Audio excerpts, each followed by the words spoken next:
What's up everyone, and welcome back to Escape Nomad. So today we're checking out something brand new for the channel, my first ever electric e-bike from Engwe.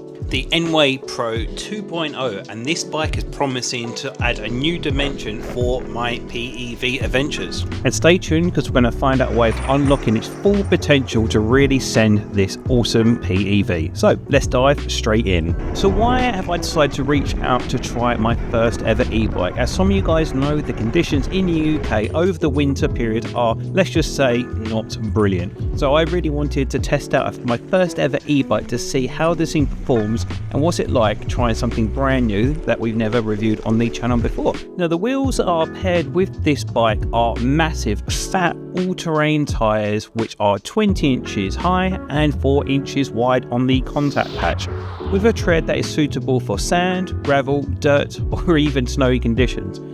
Now with an e-bike and with these enormous fat all-terrain tyres, I knew I could take this down some nice dirt trails, on-road, off-road, and basically anywhere my mind sets.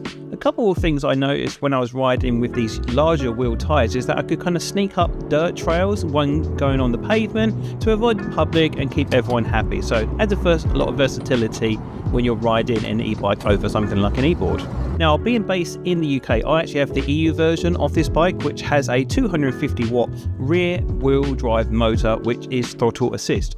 But there are little tricks you can do to really harness its full potential. So stay tuned later in the video as I'll show you this way to unlock the bike's full power. Now the throttle for this bike is on the left hand side, which I've never seen an e-bike do before. Traditionally I've seen with throttles are normally on the right hand side, so the throttle for this bike is on the left hand side. Another thing about the HUD mode is that it doesn't actually have electric braking on it to kind of regen some of that voltage that you're using while pedaling and putting it back into the battery, which I feel that is a slight missed opportunity from Engwe to really harness and kind of have a more of an economical ride, if you will. Now with that pedal assist, there's actually 5 different levels of pedal assist that you can choose from, and actually has 8 different levels of gears for this bike. But being an e-bike, I kind of always had it in the highest gear to get it up to its full highest speed if possible. Now the bike actually is featuring 2 disc brakes which are 160 millimeters, so they're actually in the front and back, so those are obviously there to kind of keep you safe and have nice controlled braking.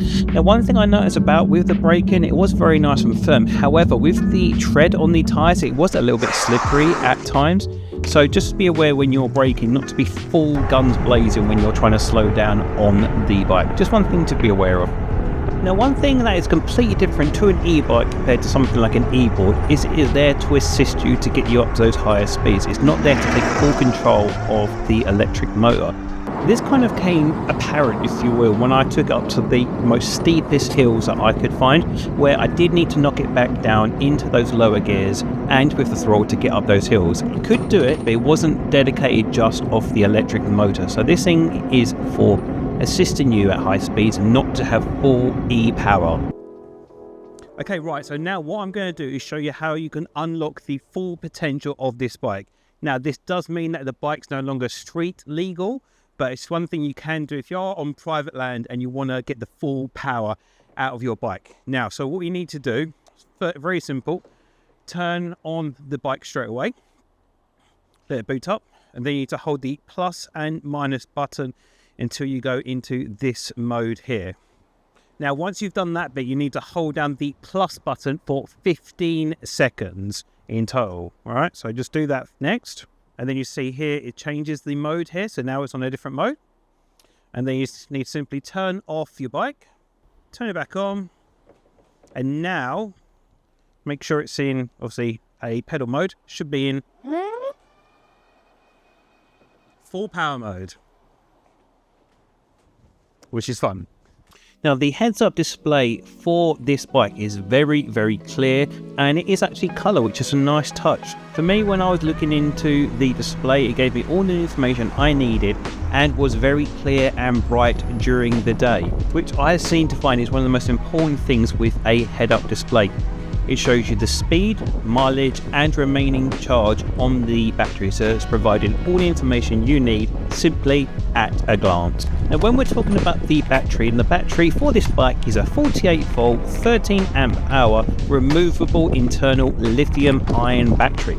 Now this was a big deal for me because with the winter season and having a bike, I knew I had a limited space to store this bike, and I needed the option to remove the battery during the cold winter months. So that means I can literally fold this bike in half and bring the battery in for charging. So there's no worries that the battery is going to get cold by being left outside or being corroded. Now the bike is advertising a top speed of 25 kilometers with a range of 120 miles. Now one thing I want to say about that is a very, very bold statement. As you know, on the channel I like to test my PEVs to the max. Now I have used this in the max mode, and then from my testing in the freezing cold winter months, I was getting more around the 18 miles with nothing but dedicated e-power the whole time. Now obviously if you have the bike in the lowest mode for the pedal assist, yes, you probably could get those really ridiculous high miles.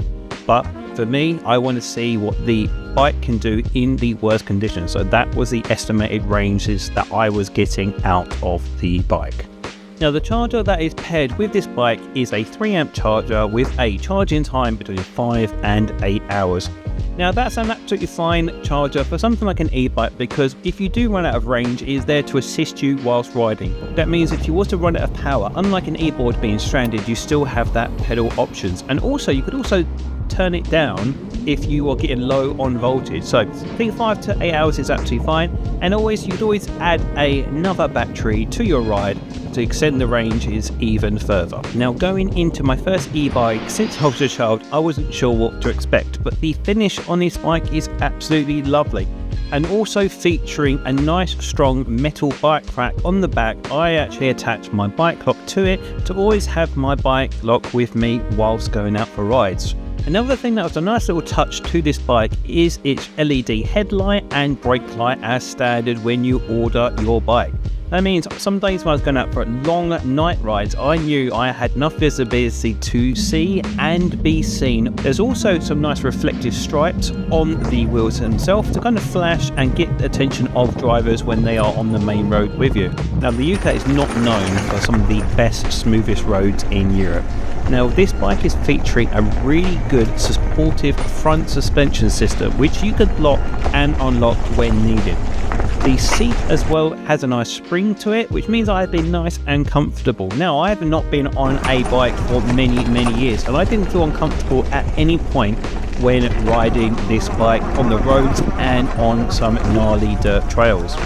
Now one thing that was nice about this bike is that it's actually featuring a folding feature as well, which means you can halve the length of this bike to really put it in some really tight spaces. So if you're limited on the space in your home to put a bike, this could be an option, because you can halve the length of this bike and put it in places where you couldn't really fit a full-size bike in. Now the total length of this bike is 170 centimeters, and with the saddle height being 102 centimeters high. Now I found that this seat was quite high for an average rider, so if you're quite short, this may be limiting for you when you're deciding to get this bike. But with that higher clearance, it gives you more space off the ground when you're riding some of those gnarly AT trails.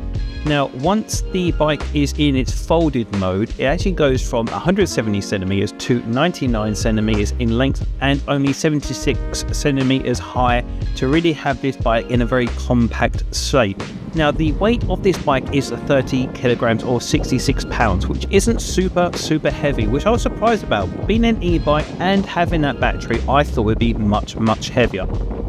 Now, the difference between an e-bike and an e-board, which I noticed, is that there is some assembly work to be done when you receive your bike.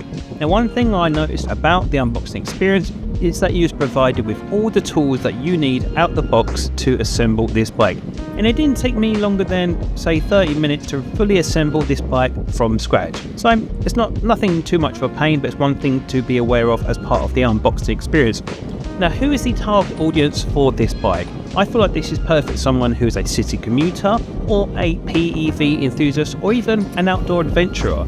Because of the versatility of the suspension and the folding design, that means you can easily whack it on something like a train and also take it on outdoor adventures.